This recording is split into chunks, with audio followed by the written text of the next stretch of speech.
Everyone, आज की इस वीडियो में हम सीखेंगे कि आप अपने बच्चों को वंस और टेंस का कंसेप्ट जो है वो कैसे क्लियर करवा सकते हैं, यानी कि अपने छोटे बच्चों को कैसे आप वंस और टेंस समझा सकते हैं। तो चलिए फटाफट से वीडियो को शुरू करते हैं। तो जो क्लास यूकेजी या क्लास 1 के बच्चे होते हैं, तो जब उन्हें वंस और टेंस का कंसेप्ट सिखाया जाता है तो जनरली यूकेजी में क्या होता है कि बच्चे को 1 2 3 4 5 6 7 8 9 10। तो जनरली क्या होता है, यूकेजी के बच्चों को जब वंस और टेंस का कंसेप्ट समझाया जाता है तो उन्हें 1 से लेकर 9 तक का तो काउंटिंग आता है और 10 भी पता है कि 10 आता है 9 के बाद। लेकिन 11 12 में कौन सा वंस है कौन सा टेंस है वो उन्हें पता नहीं होता। तो जनरली हम गार्जियंस क्या करते हैं, उन्हें इधर और उधर वाला कंसेप्ट समझाते हैं, यानी कि इधर वाला हो जाएगा वंस, उधर वाला हो जाएगा टेंस। लेकिन ये कंसेप्ट छोटे क्लास में चल जाता है, लेकिन जब वो आगे जाएंगे, जैसे अभी आपने देखा है क्लास 3 के बुक में वंस टेंस के बाद 100 1000 तक है, तब बच्चा कंफ्यूज हो जाता है, क्योंकि इधर वाला तो 1 से समझ में आ गया, लेकिन उधर वाले में तो बहुत सारे आते हैं ना, 100 आते हैं, 1000 आते हैं, लाख 10 लाख सारे आएंगे। तो उसमें वो कैसे समझेगा टेंस के बाद क्या आएगा। इसलिए बेहद ज़रूरी है कि बच्चे को आप स्टार्टिंग से यानी कि बेस से ही सही तरीके से समझाएं। अभी होता क्या है कि बच्चे को 1 से लेकर 10 तक तो पढ़ना आता है, यानी यहाँ तक उसे पता है कि 1 है, 1 2 3 4 5 6, यानी जितने भी संख्याएं हैं ये एक वाले हैं। लेकिन जब डबल वाला संख्या आता है यानी 2 डिजिट आते हैं, तब बच्चे को कन्फ्यूज़न होता है कि इसमें वंस कौन है और टेंस कौन है। इसे ही क्लियर करने के लिए बच्चे को वंस और टेंस का कंसेप्ट क्लियर कराया जाता है। अब ऐसा कैसे करेंगे, अब इसके लिए हमें शुरुआत करनी पड़ेगी 11 और 12 से, यानी कि जब 2 डिजिट से बच्चे को सिखाएंगे तभी बच्चे को समझ में आएगा 1 और टेंस कौन सा है। तो ये कैसे क्लियर करवाएंगे, इसके लिए आपको ना इस तरीके से कुछ ड्राइंग्स बना लेने हैं। जैसे मैंने यहाँ पर बनाए हैं कुछ बॉल्स और ऊपर मैंने लिख दिया है ये है वंस, ये है टेंस। अभी बच्चे को आपको कहना है कि इसे काउंट करो। बच्चा काउंट करेगा 1 2 3 4 5 6 7 8 9 एंड 10, यानी कि यहाँ पर कितना है, कितने टेंस है, 1 टेंस है। यानी कि यहाँ पे आपको बच्चे को कहना है कि बेटा यहाँ पे 10 का सेट है बॉल का, तो ये कितना सेट है 10 का। बच्चा देख रहा है कि यहाँ पे 10 बॉल का एक सेट है, तो उसने लिख दिया 1। अब यहाँ पे कितना है, एक ही है, अकेला है, ये तो सेट में नहीं आएगा क्योंकि अकेला है। ये 10 का सेट हो गया, लेकिन ये हो गया अकेला, तो कितना सेट है यहाँ पे 1 है, तो कितना हो गया 11, यानी 10 बॉल प्लस 1 बॉल कितना हो गया 11। तो ये जो 1 है वो कितना है वंस में है, यानी कि कितना वंस यहाँ पर मिला हमें 1, और कितना टेंस मिला 1।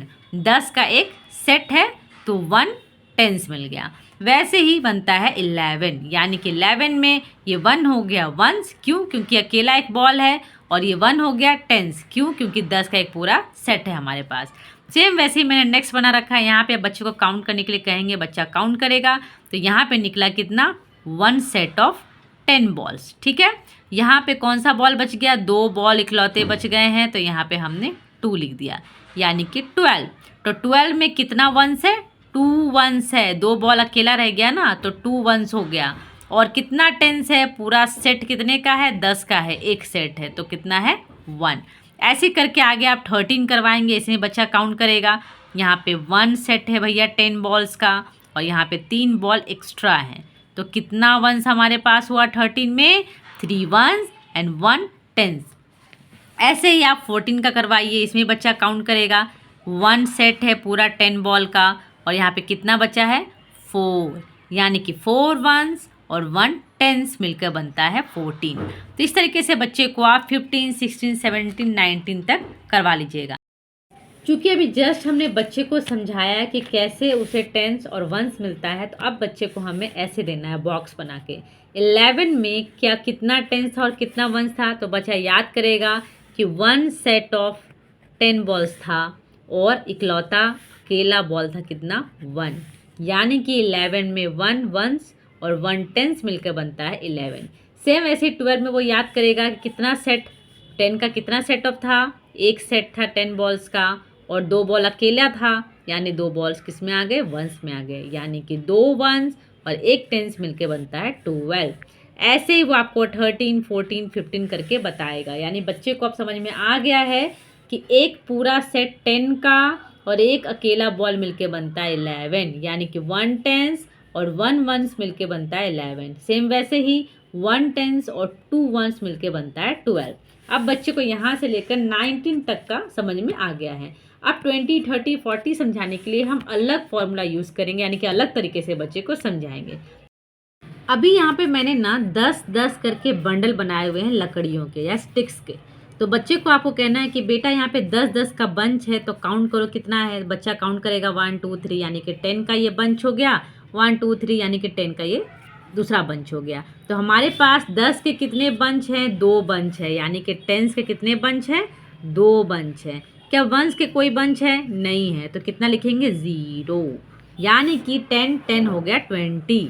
तो 20 में कितना वंस है? 0, और कितना टेंस है? एक ये सेट हो गया, एक ये सेट हो गया। 10 का एक, 10 का एक, यानी 10 के 2 सेट, यानी कि 2। तो हो गया 2 टेंस 20। सेम वैसे यहाँ पे मैंने 10-10 के 3 बंच बना रखे हैं। अब बच्चा काउंट कर लेगा, 10 का एक बंच है, 10 का एक बंच है, 10 का ये बंच है। तो कितने टेंस है हमारे पास? यानी कि 10 के कितने बंच है? 1 2 एंड 3, यानी कि 3 टेंस और एक भी वंस नहीं है, यानी कि 0। तो 3 टेंस और 0 वंस मिलके बनते हैं 30। सेम वैसे ही 40 में वो काउंट करेगा, 4 टेंस और 0 वंस मिलके बनते हैं 40। तो इस तरीके से बच्चे को 20, 30, 40, 50, 60 का जो कंसेप्ट है करवाया जाता है। तो ऐसे आप भी अपने बच्चे को 20, 30, 40 का कंसेप्ट जो क्लियर करवाइएगा। अब आता है थोड़ा सा ऑड नंबर का, जैसे 36 हो गया, 26 हो गया, वो कैसे सिखाएंगे? तो वो भी हम इसी तरीके से सिखाने वाले हैं। यहाँ पर हमने 10-10 के 2 बंडल बनाए हैं और 3 का अलग बंडल है। तो बच्चे को यहाँ पे काउंट करने को कहेंगे, 10 के कितने बंच हैं? तो काउंट करेगा 1 एंड 2, यानी कि 2 टेंस हो गया। और 3 का अलग बंडल है, यानी कि 3 अलग से हैं, तो 3 यहाँ पे लिख दिया, यानी कि 23, 10 10 और 3 कितना होता है? 23। तो 23 में क्या होता है? 2 टेंस, 2 सेट ऑफ टेंस और 3 वंस। सेम यहाँ पर वैसे ही है 10 10 10, यानी 30 का मैंने बंच बना रखा है। तो बच्चा काउंट करके लिखेगा 3 टेंस और 6 वंस। तो बच्चा समझ चुका है कि 10 10 का 3 सेट है, यानी कि 3 टेंस और 6 का अलग से सेट है, यानी 6 वंस। क्योंकि 6 10 का तो बंच में नहीं आया ना, 6 अलग से है, तो 6 लिखा गया, यानी कि 6 1 और 3 टेंस मिलकर बनता है 36। तो इस तरीके से आप बच्चे को ना पहले 11 12 से लेकर 19 तक का समझाएंगे, और देन ऐसे बंच बना के 20 30 40 और इसके अलावा 23 36 40 से, मतलब जो अलग अलग नंबर्स होते हैं वो आप इस तरीके से बच्चे को समझा सकते हैं। क्योंकि अब हमने बच्चे को सिखा दिया है टेंस और वंस कैसे निकालते हैं, तो अब आपको क्या करना है, ऐसे कुछ ड्रॉ कर लेने हैं जैसे वंस और टेंस हो, और बच्चे को कहना है कि अभी आप इसमें लिखिए कि कितना टेंस और कितना वंस है। बच्चा खुद काउंट करेगा 1 2 3 करके 10, यानी कि 1 सेट ऑफ 10 बॉल्स। एक पूरा सेट है कितना? एक एक बॉल करके 10 बॉल का, तो लिख लेगा 1। और वंस कितना है यहाँ पे? 1 2 3 4, यानी कि 14। तो 14 में 4 हो गया वंस और 1 हो गया टेंस, यानी कि 1 टेंस और 4 वंस मिलके बनता है 14। इसके अलावा आप ऐसे बॉक्सेस बना के बच्चे को दे सकते हैं कि 46 में कितना टेंस और कितना वंस है वो बताओ। तो बच्चा दिमाग में रखेगा चीज़ को कि सेट ऑफ 10 बॉल्स, यानी कि यहाँ पे 4 है, तो 10 10 10 10 यानी 40। तो ये हो गया 4 टेंस और 6 वंस, यानी कि 46। तो ऐसे करके बच्चे को आपको प्रैक्टिस भी करवा लेनी है। तो हो गया टेंस और वंस का फॉर्मूला, बच्चे को कैसे समझाया जाए टेंस और वंस के बारे में। अब आगे क्लास में जब बच्चा जाएगा, यानी क्लास 1 में जाएगा, 2 और 3 में जाएगा, तो इस तरीके से वंस टेंस 100 1000 आगे सिखाया जाता है। यानी कि 1 और टेंस के बाद 100 1000 कैसे निकाले, कैसे समझे, ये बच्चे को इसी तरीके से समझाया जाता है जैसा आपको मैंने अभी जस्ट बताया था। तो इस तरीके से आप बच्चों को बहुत ही आसानी से वंस और टेंस का कॉन्सेप्ट क्लियर करवा सकते हैं।